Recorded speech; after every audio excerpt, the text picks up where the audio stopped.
Assalamualaikum warahmatullahi wabarakatuh. Selamat pagi semua. Gimana kabar hari ini? Sehat? Alhamdulillah. Saya Nabhan Rizky Julian Saputro dan Saya Amran Ganti Liman akan menemani para audiens semua selama acara berlangsung. telah hadir bersama kami ucapkan selamat datang kepada Bapak Ketua RT Hasan Aminuddin beserta para juri yang kami hargai. Pertama-tama marilah kita panjatkan puji syukur kepada Allah Subhanahu wa taala yang telah melimpahkan rahmat dan hidayahnya pada kita sehingga kita dapat hadir pada acara hari ini dengan sehat walafiat. Kedua, salawat dan salam mudah-mudahan tercurahkan pada junjungan kita Nabi Muhammad SAW, yang mana beliau adalah Nabi yang membawa syafaat Allah, dan mudah-mudahan kita selaku umatnya mendapat syafaatnya di yaumul qiyamah. Amin, Allahumma amin. Sebelum memulai acara pada hari ini, kami akan membacakan susunan acara sebagai berikut. Untuk acara pertama akan dilakukan pembukaan dan dilanjut dengan sambutan Bapak Hasan Aminuddin. Yang ketiga, pembacaan peraturan dan kriteria penilaian perlombaan. Yang keempat, lomba. Yang kelima, itu pengumuman pemenang. Dan keenam, penutupnya. Untuk membuka acara, marilah kita ucapkan bismillah bersama-sama. Bismillahirrahmanirrahim. Acara yang kedua yaitu sambutan yang dilakukan oleh Ketua RT kepada Bapak Hasan Aminuddin. Kami persilahkan. Acara yang ketiga yaitu pembacaan peraturan dan kriteria penilaian perlombaan akan dibacakan oleh rekan saya. Peraturannya antara lain: yang pertama, peserta wajib saling menghormati dan menjaga ketertiban serta kebersihan selama lomba berlangsung. Yang kedua, peserta memakai pakaian bebas rapi. Yang ketiga, tema pidato yang dibawakan adalah kebudayaan. Kriteria penilaian: yang nomor pertama, kesesuaian bertema, judul, dan isi pidato. Yang kedua, sistematika, pembukaan, isi, penutup. Yang ketiga, menggunakan bahasa yang bagus dan menarik pendengar. Yang keempat, isi pidato. Yang kelima, vokal, artikulasi, dan intonasi. Yang keenam, ketepatan waktu dalam berpidato. Tibalah kita kepada acara yang paling ditunggu-tunggu, yaitu acara keempat, pelaksanaan lombanya. Kepada para peserta dimohon untuk bersiap sesuai nomor urut masing-masing. Untuk peserta yang pertama, kita panggil Al-Farizi. Untuk peserta yang pertama, kami persilahkan. Assalamualaikum warahmatullahi wabarakatuh. Yang terhormat Bapak RT dan segenap Dewan Juri dan hadirin yang saya muliakan. Sebelumnya marilah kita panjatkan puji syukur kehadirat Allah Subhanahu wa taala karena atas limpahan rahmat dan hidayahnya pada hari ini kita semua masih diberi kesempatan untuk dapat hadir dalam acara ini. Sekali lagi saya ucapkan terima kasih karena telah diberikan kesempatan untuk menyampaikan pidato saya yang bertemakan kebudayaan asing. Masuknya budaya barat ke Indonesia mulai teknologi, budaya, dan sosial telah menjadi kebiasaan yang sudah umum di masyarakat. Perkembangan pesat era globalisasi saat ini semakin menekan proses akulturasi budaya, terutama pengaruh budaya barat. Karena budaya barat seakan mendominasi dan selalu menjadi tren kenter masyarakat. Kebiasaan dan pola hidup orang barat seakan menjadi cermin modern bagi seluruh masyarakat di Indonesia, dan keadaan ini terus mengikis budaya dan kearifan lokal yang merupakan warisan Nusantara. Dari sinilah juga nilai tradisional secara perlahan mengalami kepunahan karena tidak mampu bersaing dengan budaya modern dalam bentuk pergaulan masyarakat. Kebudayaan barat yang masuk ke Indonesia sebenarnya memiliki dampak positif dan negatif juga bagi masyarakat Indonesia. Dampak positif misalnya kreativitas, inovasi, pengembangan, dan dijadikan bisnis online. Dampak negatifnya, kebudayaan asing atau barat terhadap masyarakat Indonesia, khususnya kalangan remaja, sudah sampai tahap memprihatinkan. Karena ada kecenderungan para remaja sudah melupakan kebudayaan bangsanya sendiri. Budaya ikut-ikutan atau latah terhadap cara berpenampilan, mengikuti tren TikTok, gaya bahasa dan bicara, dan mengkonsumsi makanan cepat saji, selalu bermain game yang akan mempengaruhi volume sel otak sehingga tingkat kecerdasan akan menurun dan kasus hacker. Gaya hidup semua itu karena melihat dari media sosial. Maka dari itu, kita sebagai pemuda penerus bangsa harus tetap menjaga kelestarian budaya-budaya yang ada di Indonesia agar kebudayaan Indonesia mampu bersaing dengan budaya Barat. Dengan cara pandai-pandai memilah budaya Barat yang masuk agar kebudayaan di negeri ini tetap terjaga kelestariannya dan kita dapat mengambil dampak positif dari budaya yang kita pilah. Sekian dari saya, mohon maaf bila ada salah ucap.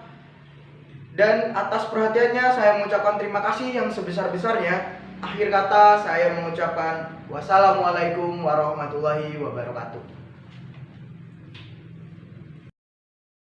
Itu dia tadi tampilan dari peserta nomor pertama. Ini saatnya untuk para juri melakukan penilaian. Untuk peserta nomor 2 atas nama Ibram Dinar, kami mohon persilakan. Assalamualaikum warahmatullahi wabarakatuh. Hadirin yang saya hormati, Ketua RT dan peserta Dewan Juri. Puji syukur kita panjatkan kepada Tuhan Yang Maha Esa atas karunia-Nya yang kita bisa berkumpul di tempat ini dalam kondisi sehat. Hadirin yang berbahagia, Indonesia dan negara yang kaya, kaya sumber daya alam, kaya akan budaya. Ini menunjukkan bahwa Indonesia adalah negara budaya. Banyak orang luar negeri berbondong-bondong datang ke Indonesia untuk mempelajari budaya yang ada di Indonesia. Dan mereka juga mencintai budaya Indonesia seperti mempelajari budaya. Sebaliknya, apakah orang Indonesia juga demikian? Mencintai dan mempelajari budaya Indonesia. Banyak dari kalangan masyarakat Indonesia lebih mencintai budaya Barat yang lebih kekinian daripada budaya Indonesia. Mereka lebih antusias mempelajari budaya luar negeri. Banyak dari kalangan masyarakat Indonesia lebih mencintai budaya Barat yang lebih kekinian daripada budaya Indonesia. Mereka lebih antusias mempelajari budaya luar negeri. Tidak ada salahnya mencoba hal baru, tapi tidak boleh melupakan budaya Indonesia. Karena kalau kita lupa, siapa lagi untuk menjaganya? Hadirin yang saya hormati, budaya Indonesia sekarang yang mulai luntur yaitu memakai pakaian batik. Padahal batik adalah pakaian khas Indonesia yang sudah diakui oleh UNESCO. Generasi kita malah memilih pakaian luar yang minim-minim yang kalah cepat kebaratan. Kita harus sadar siapa yang harus menjaga budaya Indonesia, siapa yang harus mencintai budaya Indonesia. Jawabannya ya kita sendiri, yaitu orang Indonesia. Sekian pidato singkat ini. Marilah kita cintai budaya Indonesia, kita lestarikan budaya Indonesia tetap eksis dan tidak hilang dari Indonesia sendiri. Wassalamualaikum warahmatullahi wabarakatuh. Itu dia tampilan dari peserta nomor 2. Ini saatnya untuk juri melakukan penilaiannya. Baik, lanjut untuk peserta yang ketiga. Atas nama Daka, kami persilakan. Assalamualaikum warahmatullahi wabarakatuh. Alhamdulillahirabbil alamin wa bihi nasta'in ala umri dunya waddin wa ala alihi wa sahbihi ajmain. Puji dan syukur akan selalu senantiasa kita panjatkan kepada Tuhan Yang Maha Esa, Allah Subhanahu wa taala, yang hingga detik ini kita masih diperkenankan untuk hadir di tempat ini. Hadirin sekalian yang berbahagia, jika kita membicarakan mengenai kebudayaan Indonesia, maka tentunya tak akan habis waktu untuk membahasnya, karena memang negara kita ini terkenal sebagai salah satu negara yang memiliki keanekaragaman budaya. Dalam negara kita ini, jika kita mau menghitungnya, maka akan terdapat ratusan suku yang masing-masing memiliki budaya yang berbeda, baik itu dari segi pakaian, adat, bahasa, tarian, senjata, dan masih banyak aspek lainnya. Yang jelas, saking banyaknya kebudayaan yang ada di Indonesia tersebut, tak akan bisa kita hitung dengan hitungan jari. Namun sayangnya, dalam sebuah survei terbaru, nampaknya telah banyak juga kebudayaan kita yang terancam punah, bahkan beberapa di antaranya telah punah. Tentunya ini sangat memprihatinkan dan bila ini terus dibiarkan bukan hal yang tak mungkin semua kebudayaan asli milik bangsa Indonesia kita akan digantikan dengan kebudayaan asing. Hadirin sekalian yang berbahagia, jika kita mengkajinya, memang kita sekarang ini tak lagi hidup di zaman kuno dan statis. Namun sekarang ini kita hidup di tengah kehidupan yang dinamis yang terus mengikuti perkembangan zaman. Namun nampaknya akibat hal tersebut itulah tanpa disadari kita sebenarnya tengah dibodohi yang jika dibiarkan berlanjut akan membunuh kebudayaan kita sendiri. Terlebih lagi karena mental generasi muda sekarang yang begitu mudah menerima kebudayaan asing meski terkadang kebudayaan tersebut tidak sejalan dengan nilai-nilai kebudayaan kita. Meski budaya awalnya dikenal sebagai kekayaan zaman yang tidak akan pernah habis dilekang zaman, namun nampaknya hal itu tidak lagi berlaku untuk zaman sekarang ini. Karena sepertinya kita sekarang ini seringkali menemukan kebudayaan-kebudayaan yang dulu sangat populer semakin hari tersebut mulai merembet ke budaya-budaya lainnya. Salah satu hal yang harus dilakukan tentunya adalah melakukan perubahan. Dan perubahan yang dapat dilakukan tentunya kita sebagai generasi muda yang memang memiliki fungsi dan tugas sebagai generasi penerus. Karena jika bukan generasi muda, lalu siapa lagi yang akan peduli akan kelangsungan budaya kita? Sehingga satu hal kecil yang dapat dilakukan adalah dengan mulai mencintai budaya bangsa kita sendiri dibandingkan dengan kebudayaan dari negara lain. Hadirin sekalian yang berbahagia, demikian pidato singkat yang dapat saya sampaikan. Semoga apa yang saya sampaikan ini bermanfaat dan memotivasi kita semua. Billahi taufik wal hidayah. Wassalamualaikum warahmatullahi wabarakatuh. Itu dia tadi tampilan dari Daka. Ini saatnya untuk para juri melakukan penilaian. Untuk peserta selanjutnya, kita panggil Indri Jaya Kamelia. Yang berkenan kami persilahkan. Assalamualaikum warahmatullahi wabarakatuh. Yang terhormat Bapak Husein Aminuddin selaku Ketua RT, yang saya hormati para Dewan Juri yang arif dan bijaksana, dan teman-teman seperjuangan yang saya banggakan. Di pagi yang cerah ditemani sejuknya hawa pewarnaan ini, pertama-tama marilah kita bersyukur kehadirat Tuhan Yang Maha Esa, karena atas limpahan karunia-Nya, kita bisa bersilaturahmi dan berkumpul dalam keadaan sehat walafiat di acara lomba pidato yang dinanti-nanti ini. Maka, perkenankanlah saya untuk membawakan pidato saya pada pagi hari ini mengenai fenomena Korean Wave di Indonesia. Di antara Bapak dan Ibu, pasti sudah tidak asing mendengar nama Blackpink, BTS, Stray Kids, dan lain-lain. Mungkin karena putra-putri Bapak Ibu setiap hari memutar musik berbahasa Korea ini keras-keras di rumah, membuat kita hafal dengan lirik-lirik yang dianggap asing. Saya tidak akan bertanya jauh kepada mbak-mbak yang menonton video ini, karena sejak tadi sudah tersenyum, seperti mengingat sesuatu. Mungkin membayangkan membeli tiket konser penyanyi favorit, membeli semua album, sampai menjadi maniak dalam mengoleksi foto-foto cantik dan tampan milik boyband dan girl band itu. Sesuatu yang tanpa kita sadari merupakan perwujudan sebuah fenomena yang dijuluki Korean Wave. Korean Wave merupakan fenomena menyebarnya drama-drama Korea, musik popnya, sampai kebudayaan yang mereka miliki. Kebudayaan mereka menjadi minat dan konsumsi utama masyarakat global. Di Indonesia sendiri, Korean Wave bermula pada tahun 2000-an ketika salah satu saluran televisi menyiarkan drama berjudul Winter Sonata dan Endless Love. Kemudian, pada tahun 2011, itu adalah awal mula masuknya musik K-pop melalui program acara musik mingguan di televisi. Korea atau negara berjulukan negeri ginseng ini seolah membawa wajah baru dunia musik dengan nada-nada easy listening dan dance yang energik. Tidak heran, jiwa menggebu-gebu anak muda sangat mudah terpikat dengan tontonan semacam ini. Sayangnya, hal ini tidak lantas berhenti pada topik ketampanan personil BTS atau kecantikan Lisa Blackpink.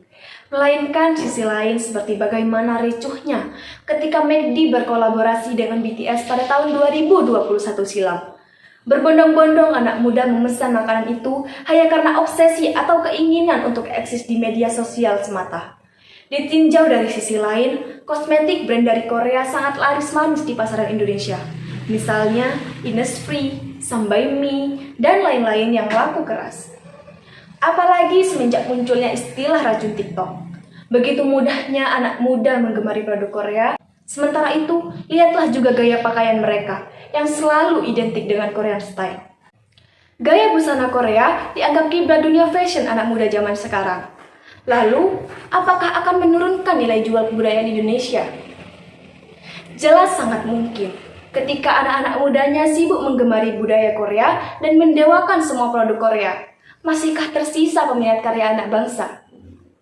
Peran teknologi dalam menyebarnya kebudayaan sedemikian pesatnya, sebagai remaja yang sudah memiliki pemikiran kritis, hendaknya jangan mudah termakan jebakan marketing dan selalu ikut tren berbau Korea. Bijaklah dalam memilah kebudayaan. Suka Korea tentu saja boleh, namun jangan lupakan budaya dan produk milik bangsa sendiri ya teman-teman. Sebab, jika bukan anak-anak muda yang menjunjung kebudayaan bangsa, siapa lagi yang mungkin bisa? Hal yang bisa remaja lakukan adalah mengurangi obsesi akan Korea yang berlebihan. Segala sesuatu yang berlebihan tidak baik. Kemudian mulai gali dan hidupkan kembali kebudayaan dalam negeri dengan menyebarkan tren penggunaan produk-produk lokal ketimbang produk luar. Pada akhirnya, dapat disimpulkan bahwa fenomena demam kebudayaan Korea tidak bisa dihapus begitu saja dari Indonesia. Fenomena ini telah menyebar dalam berbagai aspek kehidupan anak-anak muda, mulai dari hiburan, makanan, produk kecantikan, bahkan sampai menggeser kiblat fashion. Hal yang perlu dikhawatirkan adalah lemahnya minat generasi muda terhadap kebudayaan dalam negeri. Sebab, tidak ada salahnya menyukai Korea, asalkan kita mendahulukan mencintai budaya negeri sendiri. Sekian hal yang dapat saya sampaikan. Mohon maaf apabila ada salah kata. Atas perhatian Bapak, Ibu, dan teman-teman semua, saya sampaikan terima kasih. Assalamualaikum warahmatullahi wabarakatuh. Itu dia tampilan dari peserta yang keempat. Ini saatnya untuk juri melakukan penilaian. Itu tadi seluruh penampilan dari para peserta. Gimana para hadirin? Keren-keren bukan? Keren dong pastinya. Untuk pengumuman pemenang akan dilakukan setelah jeda istirahat berikut. Gimana tadi istirahatnya? Sudah semangat lagi? Harus semangat dong. Baik, kita lanjut ke acara selanjutnya ya. Untuk pemenang juara ketiga dimenangkan oleh Ibrahim Dinar. Untuk juara kedua dimenangkan oleh Mas Alfarizi. Dan untuk juara pertama dimenangkan oleh Indri Jaya Kamelia. Kepada para peserta yang menangkan lomba diharapkan untuk maju ke depan. Sebelum menutup acara kita hari ini, kita kedatangan seseorang yang akan membacakan puisi kepada Mbak Iza Alia. Dipersilakan maju untuk membacakan puisinya. Assalamualaikum warahmatullahi wabarakatuh. Nama saya Iza Alia Zahra dari kelas 12 2. Saya akan membacakan sebuah puisi untuk tugas portofolio bahasa Indonesia.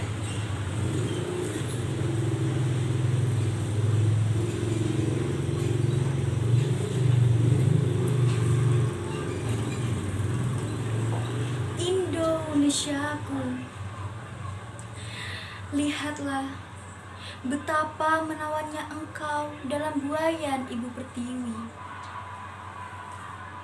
Dan lihatlah, awan-awan di atas sana mulai menipis, menandakan nenek moyang kita sedang menangis. Dipandangnya kebudayaan globalisasi yang masuk dengan bengis dan mencuci otak rakyat kita hingga habis, serta tak jarang menghapus kebudayaan dengan tragis. Di manakah aku saat ini? Masih kulihat awan-awan di atas sana tak beranjak dari tempatnya, dan ia mulai menghitam di atas sana. Apakah ia akan marah Perlahan, ia memuntahkan segala isinya, dan hujan pun dikeluarkannya. Hujan Indonesiaku membasahi tanah airku, dengan harapan dapat membersihkan legamnya hati. Berharap membersihkan segala yang telah rusak, agar aku dapat kembali bersamamu, Indonesiaku. Sekian dari saya, terima kasih. Wassalamualaikum warahmatullahi wabarakatuh. Itu tadi penampilan dari Mbak Iza. Gimana? Bagus bukan? Bagus dong. Tidak kerasa kita sudah berada di ujung acara. Untuk penutup acara hari ini, mari kita baca dengan hamdalah. Alhamdulillah. Kami ucapkan terima kasih pada para dewan juri dan para hadirin semuanya yang telah hadir di sini. Saya Nafhandiski Julian Saputro dan Saya Amran Hijaur Liman. kurang lebihnya mohon maaf. Kami pamit undur diri. Wassalamualaikum warahmatullahi wabarakatuh.